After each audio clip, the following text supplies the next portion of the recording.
This video is about batteries and tire pressure. Well, when I got this bike, I don't know anything about lithium ion or lithium batteries at all, so I had to look into it. Maybe I can pass on a little info. I was used to these batteries, you know, lead liquid acid type batteries, you know, which are completely different animals. These batteries, you have to put them on a trickle charge if you don't use them a lot. That's a trickle charge, and these are some little batteries.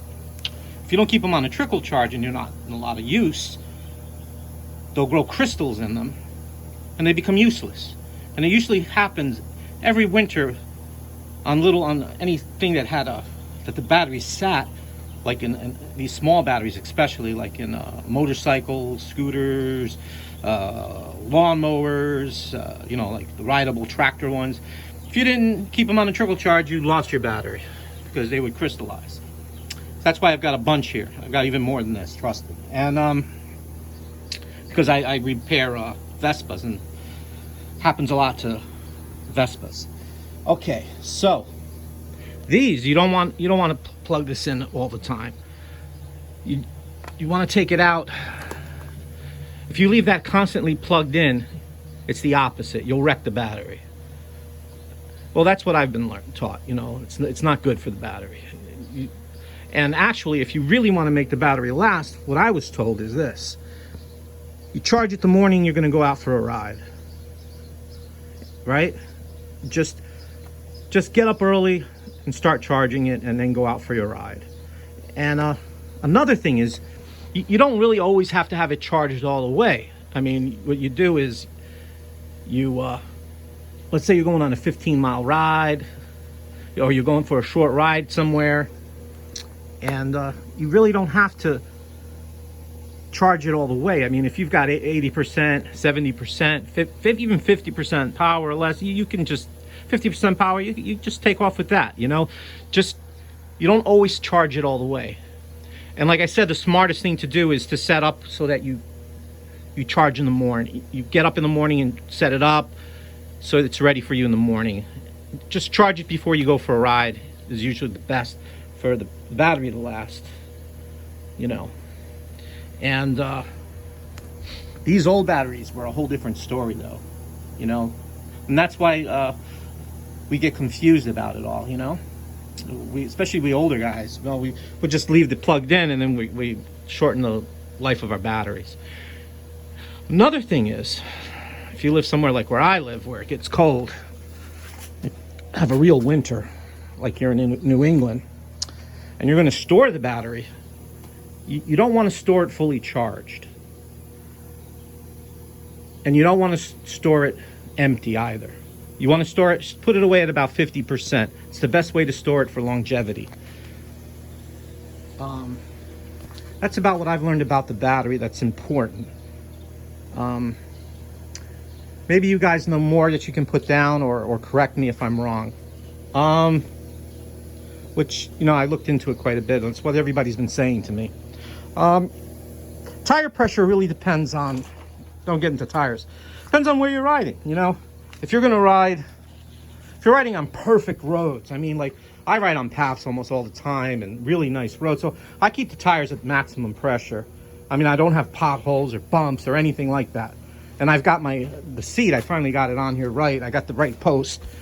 I got the company post, which I think is the best post you could probably get for it.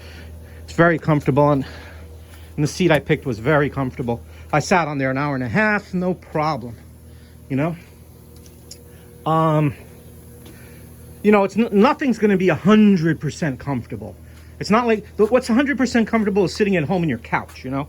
This is something between your legs, you know. It's not going to be, you got to do the absolute best you can do, and that's what you do.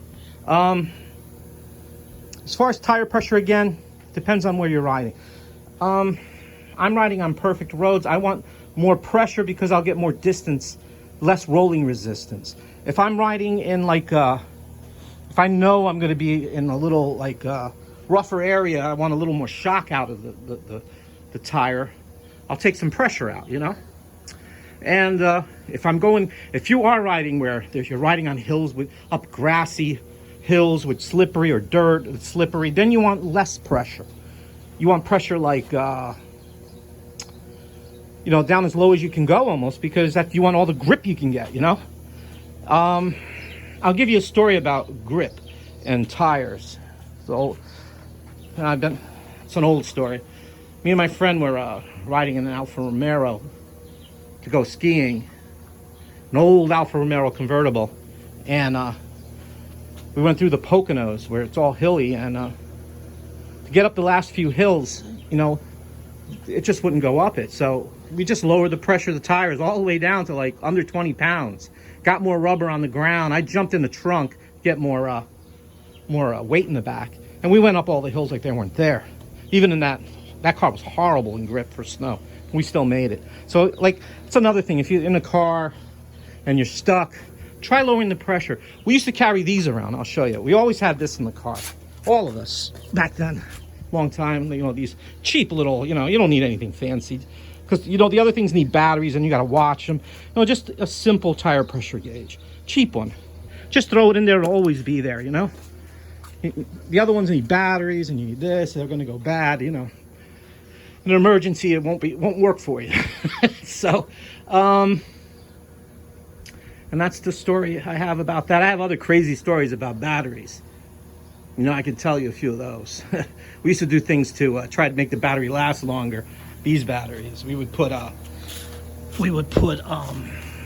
Epsom salt, boil it in water, and dissolve it, and then cool the water, and use that in the batteries to help break the crystals in there, and then charge it with high charge. Sometimes it would work, but we get sick of buying batteries all the time. There's a few other little tricks that are even dangerous that I don't even want to talk about. So, all right, man. Take care. That's my little stories and things about the bike that I've learned. And maybe I'll continue making some more. All right. Take care, man. Bye.